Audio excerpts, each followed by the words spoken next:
Today I'll give you a pro marketing tip. This can be used whenever you communicate with somebody. This may be when you're giving a speech, you're writing an email, or even meeting somebody face to face. Always try to find out a little more, in fact much more, as much as possible about the person you are going to communicate with. If you are going to give a speech to students of engineering, then you will make your speech much more relevant by using terms and words that they are used to.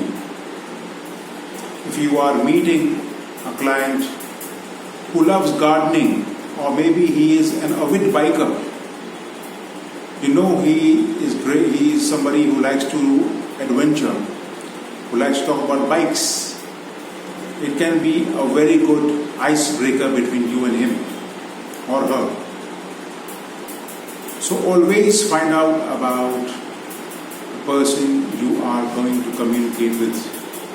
It always makes your meeting, your speech easier.